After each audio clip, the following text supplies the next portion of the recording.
Ya, selamat siang pemirsa IDX Channel. Anda menyaksikan Breaking News bersama saya Prisa Sompodatu. Dan pemirsa, saat ini rapat Dewan Gubernur Bank Indonesia tengah berlangsung di Bank Indonesia Jakarta, pemirsa. Dan tentunya langsung saja kita akan mengikuti bersama seperti apa jalannya rapat Dewan Gubernur. Apakah akan ada keputusan penurunan suku bunga kembali atau tetap, pemirsa? Berikut informasi selengkapnya. Juga ke Amerika Serikat dan Eropa. Perkembangan ini menyebabkan ketidakpastian yang sangat tinggi dan menurunkan kinerja pasar keuangan global, menekan banyak mata uang dunia termasuk rupiah, serta memicu pembalikan modal kepada aset keuangan yang dianggap aman. Prospek pertumbuhan ekonomi dunia juga menurun akibat terganggunya mata rantai penawaran global, menurunnya permintaan dunia aman, dan melemahnya prospek pertumbuhan ekonomi. Pada Februari 2020, data menunjukkan bahwa berbagai indikator dini global seperti keyakinan pelaku ekonomi, Purchasing Manager Index atau PMI, serta konsumsi dan produksi listrik menurun tajam.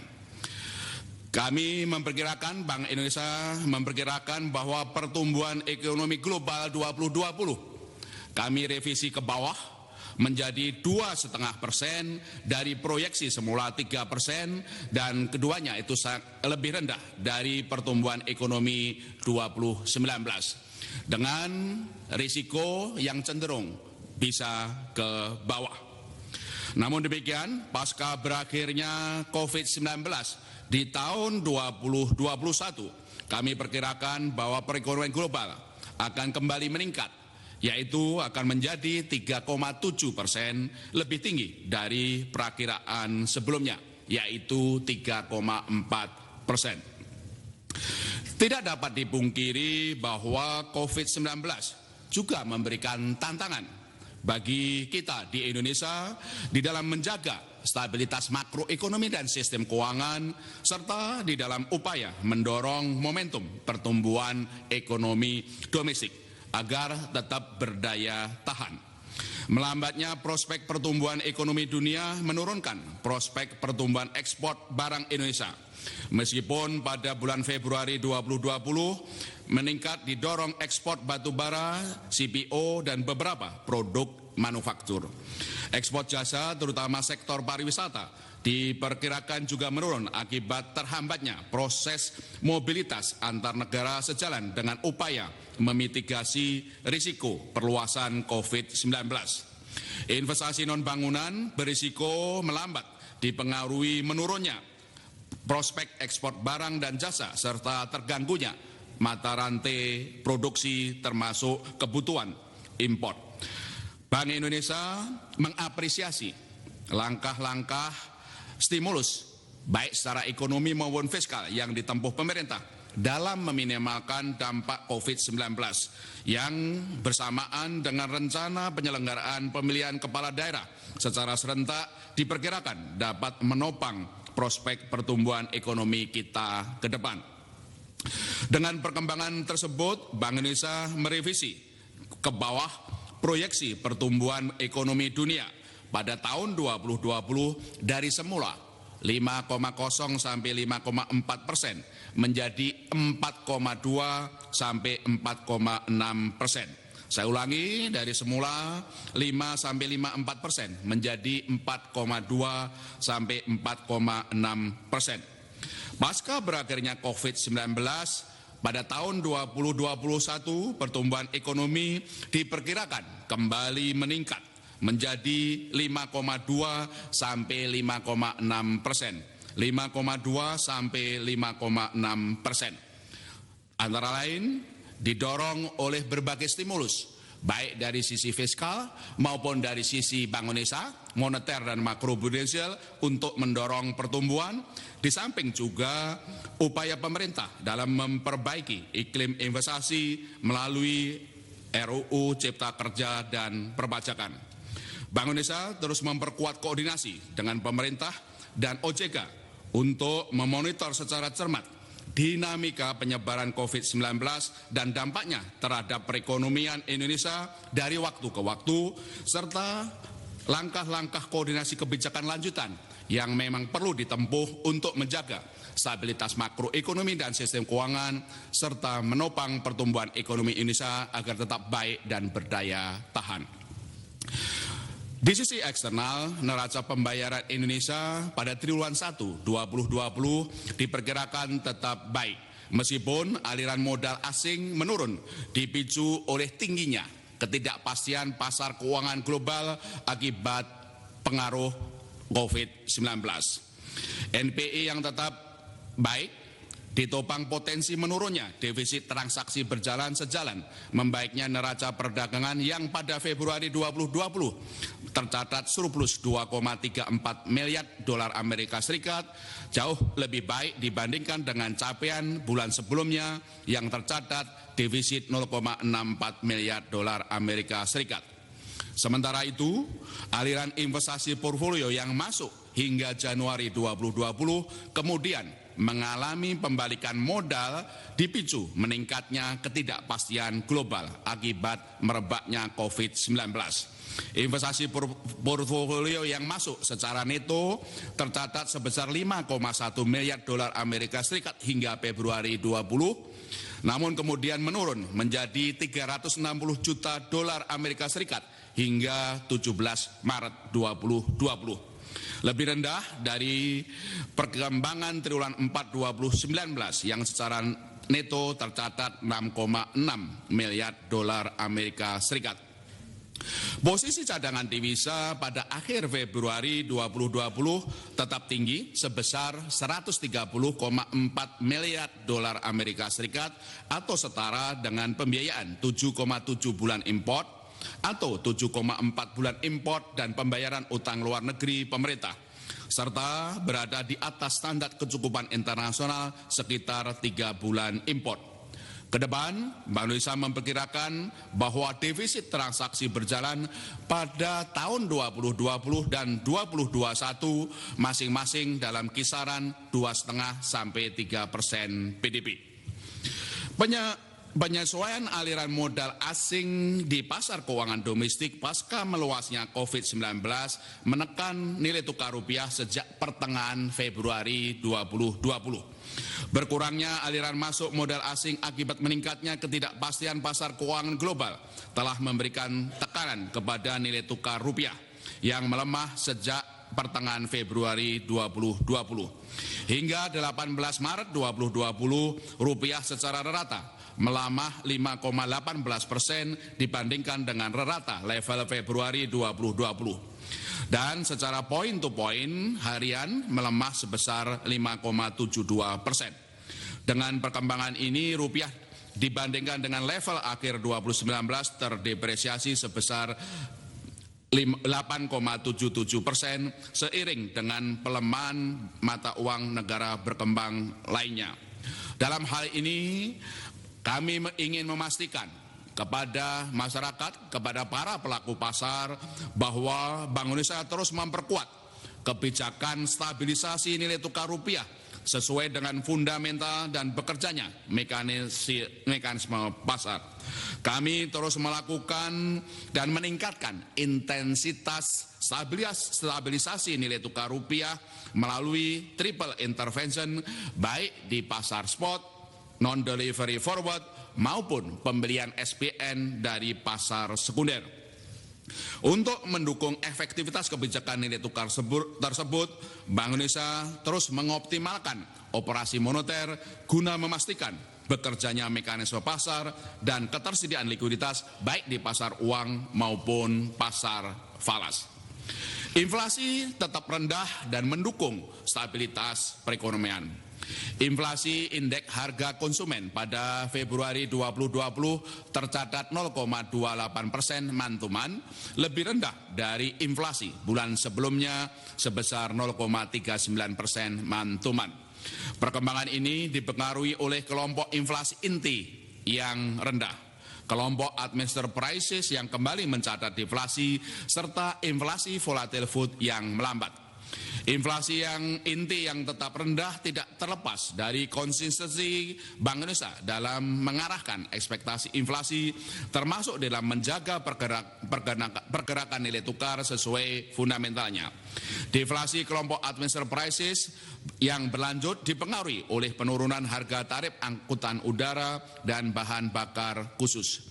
Inflasi volatile food yang melambat terutama disebabkan oleh deflasi bawang merah serta inflasi aneka cabai dan beras yang melambat di tengah peningkatan inflasi bawang putih dan daging ayam ras. Dengan perkembangan tersebut secara tahunan inflasi IHK tercatat tetap rendah, yaitu 2,98% year on year, meskipun sedikit lebih tinggi dibandingkan inflasi pada bulan Januari 2020 2,68% year on year.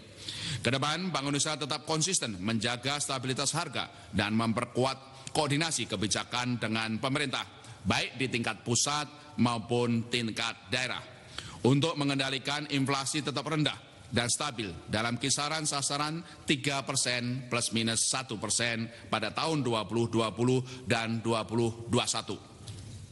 Transmisi pelonggaran kebijakan moneter tetap berjalan secara baik dengan kecukupan likuiditas perbankan yang terjaga. Likuiditas di pasar uang dan perbankan memadai, tercermin pada rata harian volume pasar uang antar bank yang pada bulan Februari 2020 tetap tinggi sebesar 14,1 triliun rupiah, serta rasio alat likuid terhadap dana pihak ketiga atau AL per DBK yang tetap besar, yaitu 21,5% pada Januari 2020. Transmisi suku bunga ke pasar uang berjalan cukup baik, tercermin pada penurunan suku bunga PUAP overnight sebesar 126 basis point menjadi 4,58%. Dan suku bunga JIBOR tenor 1 minggu sebesar 141 basis point menjadi 4,83% sejak akhir Juni 2019. Sebelum penurunan BI 7-day reverse rate pada Juli 2019. Sementara itu, transmisi ke suku bunga perbankan juga berlanjut. Sejak akhir Juni 2019, rata tertimbang suku bunga deposito turun 67 basis point menjadi 6,16% pada Februari 2020. Sementara suku bunga kredit modal kerja turun 35 basis point menjadi 10,07% pada posisi yang sama. Pertumbuhan uang beredar dalam arti sempit atau M1 dan uang beredar dalam arti luas M2 pada Januari 2020 bergerak sejalan dengan pola pertumbuhan ekonomi, yaitu masing-masing tumbuh 7,76% year on year dan 7,09% year on year. Kedepan, Bank Indonesia akan terus memastikan kecukupan likuiditas dan meningkatkan efisiensi di pasar uang serta memperkuat transmisi bauran kebijakan yang akomodatif. Stabilitas sistem keuangan tetap terjaga meskipun fungsi intermediasi perbankan terus menjadi perhatian.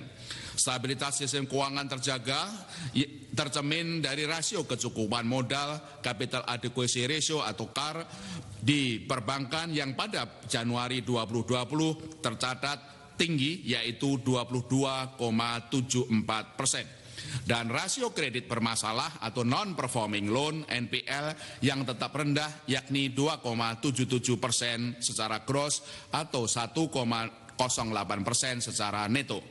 Sementara itu, pertumbuhan kredit masih perlu menjadi perhatian, tercermin dari angka pertumbuhan kredit pada Januari 2020 yang sebesar 6,1% year on year, sedikit melambat dari 6,08% year on year pada Desember 2019. Pertumbuhan dana pihak ketiga mulai meningkat dari sebesar 6,54% year on year pada Desember 2019 menjadi 6,8% year on year pada Januari 2020. Kedepan, fungsi intermediasi akan terus didorong sehingga dapat menopang pertumbuhan kredit.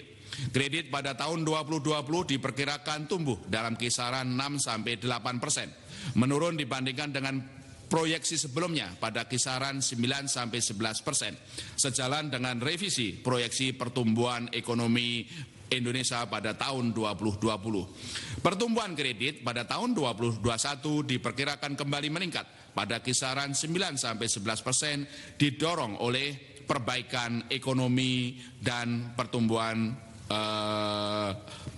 ekonomi kita. Sejalan dengan itu, DPK pada tahun 2020 dan 2021 diperkirakan tumbuh masing-masing dalam kisaran 6-8% dan 8-10%. Bank Indonesia tetap menempuh kebijakan makroprudensial yang akomodatif dan memperkuat koordinasi dengan otoritas terkait sehingga dapat tetap menjaga stabilitas sistem keuangan dan mendorong fungsi intermediasi perbankan. Kelancaran sistem pembayaran baik tunai maupun non-tunai tetap terjaga secara baik. Posisi uang kartal yang diedarkan per Februari 2020 tumbuh 5,44% year on year. Sementara transaksi non-tunai menggunakan ATM, kartu debit, kartu kredit, dan uang elektronik pada Februari 2020 menurun 1,02%.